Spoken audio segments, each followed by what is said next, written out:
I'm lost in your haze where the lights are low, drowning in the depths of your eyes. I'm ready to go. In the shadows we'll find our way. Through the night our love will stay. In your love I'm lost, I'm found. In your heart my hope is bound. Forever I'll be yours, you'll be mine. Lost in your haze, our love will shine.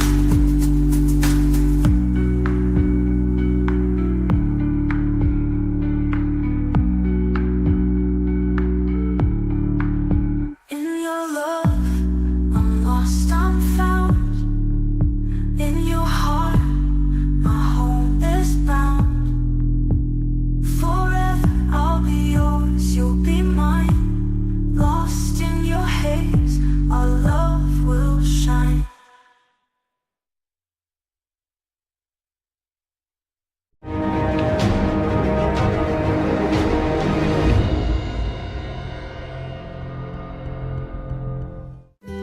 Olá, você que me segue no Rodrigo Silva Arqueologia. Eu espero que você esteja gostando dessa série Os Tesouros do MAB, do Museu de Arqueologia Bíblica do NASP, porque estamos preparando tudo com muito carinho para você conhecer cada vez mais a Palavra de Deus. E há muito tempo que vários pediam nas redes sociais para que o meu canal no YouTube, Rodrigo Silva Arqueologia, tivesse mais de um vídeo por semana. Então, atendendo às solicitações, aqui está. Nós temos nosso vídeo normal da segunda-feira e esse vídeo adicional que nós estamos fazendo com as peças do NASP, para você ver não apenas a riqueza arqueológica que temos aqui, mas a relação entre esse artefato, a história antiga e o texto da Bíblia que você lê aí na sua casa.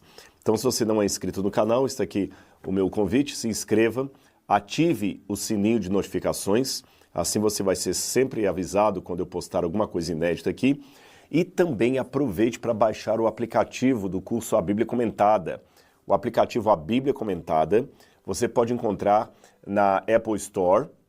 É fácil, você vai lá na Apple Store, baixa. Se você tiver dificuldade, alguém vai baixar para você. Se você não trabalha com iPhone, você pode ir na Play Store, que o sentido é o mesmo, o formato é o mesmo, não tem vírus, não tem nada. E nesse aplicativo da Bíblia Comentada, você tem muitos outros materiais que eu não estou colocando aqui, materiais inéditos. Você vai poder ver os vídeos que eu apresento antes, muitos deles de serem postados. Você tem vários materiais gratuitos ali e também a oportunidade de se inscrever no curso A Bíblia Comentada com Rodrigo Silva. Tá certo? Então vamos lá. Hoje, a peça que eu escolhi para apresentar para vocês é de todas as peças do museu, de todos os artefatos que nós temos ali, aquele que eu tenho a maior paixão, o maior ciúme, o maior carinho. É esse tijolo aqui, essa peça aqui. Você está vendo que ela tem várias escritas aqui, que a gente chama de escrita cuneiforme, é uma escrita acadiana, e eu vou explicar para você um pouquinho sobre essa escrita, como essa pedra veio parar na minha mão. Na verdade, eu já contei essa história em algumas palestras, em alguns vídeos, então pode ser que você a tenha ouvido. Se for o caso, você vai ouvir de novo aqui, vai apresentar para outros que talvez não conheçam, e quando tiver oportunidade vai vir ao NASP para conhecer pessoalmente essa inscrição da qual eu tanto falo. A história com essa inscrição, ou com esse pedaço de tijolo, aconteceu há aproximadamente 2 décadas, quando aqui no NASP nós já tínhamos o Museu de Arqueologia, numa salinha pequena da biblioteca, e um dia eu estava à tarde ali explicando o museu para alguém, quando um professor aposentado chamado Paulo Barbosa, hoje falecido, estava lá prestando atenção nas explicações e ele falou, olha, eu tenho lá em casa um tijolo ou uma pedra, conforme ele disse na ocasião, com desenhos como esses que você está mostrando aí. Àquela altura eu estava mostrando alguns restos de tabletes cuneiformes que nós temos e ele se lembrou que os desenhos que estavam ali eram similares àqueles que ele tinha em casa. E ele falou, eu vou doar para vocês essa pedra. Eu falei, como é que é? Eu quero ver isso. Claro. Eu fui à casa do professor Paulo Barbosa e ele não só colocou o tijolo no meu colo, e eu vi que não era uma pedra, era um tijolo, embora seja duro, e eu falei, professor, isso aqui não são desenhos, isso aqui é escrita acadiana, a escrita da época de Daniel. E ele falou, ah é? O que está escrito aí? Dá para ler? Eu falei, não dá para ler como você lê um jornal da tarde, mas dá para decifrar, porque em arqueologia nós estudamos um pouco de línguas mortas do Antigo Oriente Próximo. A gente estuda acadiano, estuda egípcio, alguns estudam um pouco de sumeriano, as próprias línguas bíblicas, o grego e hebraico. Aí eu falei, eu vou traduzir isso. Mas antes eu queria saber como esse tijolo, essa peça, chegou até o Senhor. Então ele me explicou que há uns 20 anos antes disso, muitos brasileiros trabalhavam na Mendes Júnior e eles iam para o Iraque para trabalhar na construção de pontes, rodovias, vias públicas, na época ainda do Saddam Hussein. E tinha um brasileiro do estado do Espírito Santo que ia sempre para lá e ele ficava aos sábados passeando nas ruínas da Babilônia e ele via de longa data esse tijolo entre as ruínas da Babilônia e ficava empurrando assim com o pé. Quando ele estava voltando para o Brasil, ele falou com um sujeito lá, rapaz, eu estou voltando, eu queria levar um souvenir aqui do Iraque para o Brasil. Pega o que você quiser. A essa altura, o responsável já tinha feito amizade com ele. Ele pegou então esse tijolo, colocou na mala, trouxe para o Brasil, acabou escapando da mala dele ali, dentro das roupas, sujou as roupas, por pouco esse senhor não teria jogado isso fora. Felizmente ele não fez isso. A sua esposa o aconselhou, olha, já que você não quer isso aqui, mas já trouxe, doe para o professor Paulo Barbosa, porque ele é professor de história, de religião, ele pode usar isso aí para ilustrar alguma classe que ele der na Escola Adventista do Ibis, onde ele lecionava naquela ocasião. Então o professor Barbosa ficou com esse tijolo por anos e anos e anos, e tudo que ele sabia que era uma peça da Babilônia. Quando eu comecei a traduzir o tijolo, qual não foi a minha surpresa ao descobrir nele o nome de pelo menos um personagem diretamente citado na Bíblia Sagrada e outro citado indiretamente. Aquele que é citado diretamente seria Nabucodonosor. A tradução que eu fiz começou assim, eu vou mostrar para você que você vai entender. O acadiano é uma língua silábica, não é alfabética, então cada símbolo desse você lê como se fosse uma sílaba, tá certo? Então esse aqui, que parece um asterisco, você lê Dingir, Dingir. Aqui você tem um nome aqui na frente, esse nome você lê Lugal, Lugal. Lugal significa rei. Isso significa que entre o Dingir e a palavra Lugal, eu tenho um nome próprio aqui. E o nome é Nabucodonosor. Nabucodonosor. A tradução completa das 3 linhas ficaria: eu sou Nabucodonosor, provedor dos templos de rei da Babilônia. Aqui, olha, rei da Babilônia, cadê? Esse aqui é o símbolo de Babilônia em acadiano. Rei da Babilônia, cadê? Provedor dos templos de Eságila e Esida, e filho primogênito de Nabopolassar Lugal, rei de Acadê, rei da Babilônia. Então, a partir disso aqui, nós podemos ver que ali estava uma inscrição autêntica de Nabucodonosor, revelando não apenas o seu cargo como rei da Babilônia, mas também a sua filiação como Nabopolassar. Como eu disse para vocês, Nabucodonosor é um personagem mencionado no Antigo Testamento, então ali nós temos uma ligação direta com alguém que é mencionado ali na Bíblia Sagrada, tá certo? Agora, muito bem, publiquei a tradução para que ficasse registrado no artigo acadêmico, foi publicado, tudo direitinho. Depois veio a vez de datar esse tijolo. E quando nós fomos datar, nós fomos buscados por uma parceria de pesquisa pelo IPEM, que é o Instituto de Pesquisa e Energia Nuclear da USP. Ele fica umbicado na USP, embora seja um órgão independente. E o IPEM tem um grande reator ali, eles têm toda a competência para isso, e aplicamos nesse tijolo, para fazer uma pesquisa e também ter mais um artigo acadêmico, um método de datação por termoluminescência. Esse termo, termoluminescência, significa que nós datamos algum objeto não orgânico pelo brilho dos cristais de quartzo que aquele elemento possui. Então a termoluminescência ela é muito boa para datar cerâmicas, elementos de cerâmica que tem o quartzo ali. Só que foi muito difícil encontrar o quartzo aqui para datar. Depois de muito esforço, retirando amostras do tijolo em câmara escura, para que não contaminasse a amostra, eu tenho até aqui embaixo uma curiosidade, isso eu nunca mostrei a primeira vez. Olha aqui os furinhos, estão vendo aqui os furinhos? Esses furinhos aqui e essa parte raspada foi que o pessoal do IPEM raspou e fez esses buraquinhos aqui para tirar a amostra, um pouquinho de pó. Isso tem que ser tirado numa câmara escura, não pode ter contato com elementos que contaminem a amostra. Depois disso, isso é colocado dentro de um espectrograma e ele então joga ali vários raios e o quartzo começa a brilhar. Quanto mais alto é o brilho do quartzo, mais antiga é aquela cerâmica. Então, assim que eles fazem para fazer a datação de objetos feitos de barro. Não é carbono 14, porque aqui eu não estou falando de material orgânico, nem potássio argônio, nem nenhuma desses tipos de datação. Estamos trabalhando com a termoluminescência. Até aí, tudo bem? Funcionou. Eu até aproveito o momento para agradecer a toda a equipe lá, Sônia, Casimiro Munita, os professores de lá que nos ajudaram. E depois nós publicamos a datação desse tijolo. Só que aí entrou um problema. Quando fizeram a datação por termoluminescência, descobriram que esse tijolo aqui dataria de 300 a.C. aproximadamente. E qual é o problema? Nabucodonosor está 600 a.C. Nabucodonosor teve 3 incursões em Israel, 3 incursões. Uma em 606 ou 605 a.C., outra em 597 a.C. e a última, onde ele destruiu o templo, em 587 ou 586 a.C. Então, ele estava no 6º século. Se essa pedra, ou esse tijolo, melhor dizendo, foi datado em torno do ano 300, ele é do 4º século. Eu tenho um hiato aí de quase 200 anos.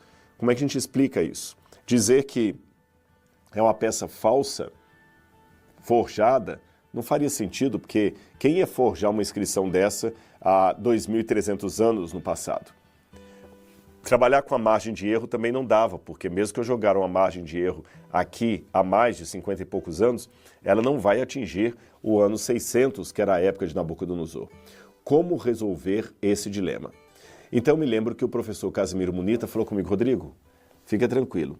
O que acontece é o seguinte, nós aqui datamos com a termoluminescência a data da última queima da cerâmica e não necessariamente a data da feitura da cerâmica. Ou seja, se eu pegar uma cerâmica de 2.000 anos e submetê-la agora a um incêndio, daqui a 5 anos a termoluminescência vai dizer que essa cerâmica tem 5 anos, porque ela data, na verdade, a última queima do artefato. Então não interessa se o artefato tem 2.000, 3.000 anos.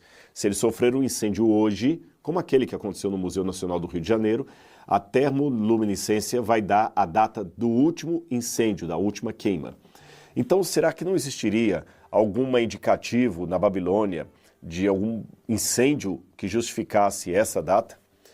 Lá na Inglaterra, no Museu Britânico, eu encontrei um tablete, que até o professor Irving Finkel, que é um dos especialistas ali que cuidou da tradução desse tablete, ele fala, é um tablete de um dos generais de Alexandre o Grande, e ele fala que em Babilônia um templo, apenas um edifício foi destruído na época de Alexandre o Grande. Esse edifício, alguns entendem que ele foi destruído por ação do fogo, outros acham que foi um raio que caiu do céu e pegou fogo nele. E em razão dessa destruição, esse tablete fala do envolvimento para que outras pessoas ajudassem a restaurar aquele edifício que havia incendiado, sido destruído. Não os demais, não toda a cidade, apenas aquele edifício. Aí eu pensei, espera aí, se então apenas um edifício foi submetido a um incêndio por volta do 4º século a.C., na Babilônia, então esse tijolo certamente pertenceria a esse edifício, porque ele traz aqui a marca do mesmo incêndio de 300 anos antes de Cristo aproximadamente. Ficou claro isso para você? Qual seria esse edifício? Vamos um pouquinho mais além. Considerando que essa inscrição aqui está muito bem feita e numa parede externa, tudo leva a crer que essa inscrição era uma inscrição oficial que ficaria na parede externa de um prédio igualmente oficial. Então vamos juntar as peças do quebra-cabeças. Esse tijolo era uma inscrição externa de um prédio oficial, de um prédio público, não era de uma casa particular. Tá certo? A inscrição aqui, eu sou Nabucodonosor, provedor dos templos de Eságuila, filho primogênito de Nabopolassar, rei da Babilônia. Tudo isso era uma espécie de logomarca de um governo, que estaria, repito, dentro de um prédio público. Esse prédio público, que seria justamente o prédio de Eságuila, pegou fogo. Pegou fogo. Então, esse tijolo era uma inscrição pública do templo de Eságuila. E o que mais nós teríamos no templo de Eságuila? De acordo com alguns estudos arqueológicos, em Eságuila, Nabucodonosor e depois seu filho Belsazar costumavam guardar, seu filho, que eu digo assim, o seu descendente, né? Belsazar não era filho de Nabucodonosor, ele era filho de Nabonido, mas era descendente. Eles costumavam guardar ali todo o espólio de guerra que eles tinham, e esse espólio de guerra era, em sua maior parte, elementos religiosos que eles sequestravam de países que foram conquistados. A princesa Belshazzar, ela fez inclusive uma catalogação dos objetos que o seu ancestral Nabucodonosor guardava no templo de Eságuila. Então isso refinou bastante a origem dessa inscrita.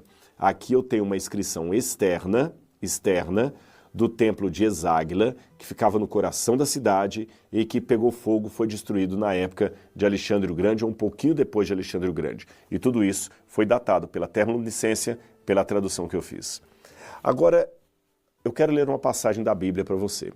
Daniel, capítulo 1, versículos 1 em diante, diz assim: No terceiro ano do reinado de Jeoaquim, rei de Judá, Nabucodonosor, rei da Babilônia, veio a Jerusalém e a sitiou. E o Senhor entregou Jeoaquim, rei de Judá, nas suas mãos, e também alguns dos utensílios do templo de Deus. Ele levou os utensílios para o templo do seu Deus, na terra de Sinear, e os colocou na casa do tesouro do seu Deus. Quase certamente o texto bíblico está falando do edifício de Eságuila, o edifício que pegou fogo, o edifício do qual veio esse tijolo. Isso me leva a crer que o prédio ao qual esse tijolo pertencia foi o museu de Nabucodonosor, aquele local onde, de acordo com o livro de Daniel, o rei babilônio mandou que colocassem todos os utensílios que ele confiscara dos judeus em Jerusalém, fazendo o seu próprio museu para a sua própria glória, para dizer, olha, conquistei mais um reino. Agora raciocine comigo. Imagine Daniel e seus companheiros passando na porta daquele edifício de Eságuila, lendo essa inscrição com os próprios olhos, porque tanto Daniel como seus amigos estavam na Babilônia, eles leram isso com os próprios olhos, e quem sabe, olhando lá dentro do templo, eles viram objetos sagrados de Jerusalém sendo jogados no canto lá ou colocados em exibição para a chacota dos povos. Daniel deve ter se sentido muito humilhado, não é mesmo? Muito angustiado. E se fosse você, olhando lá dentro de Eságuila, vendo os objetos tão caros, tão sagrados do Templo de Jerusalém, agora colocados como apenas elementos de uma exibição pública, ridicularizados, dessacralizados.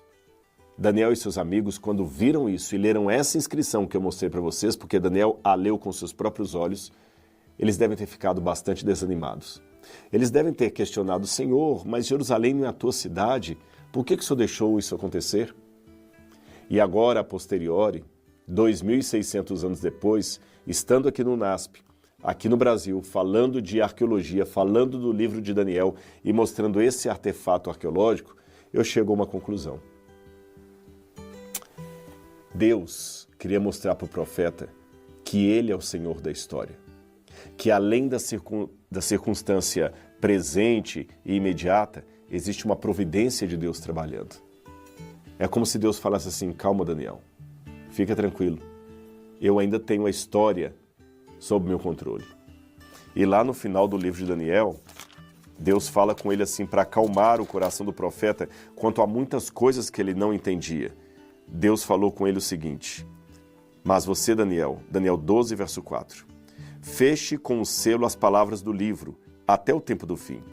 Muitos irão de todo lado em busca de maior conhecimento.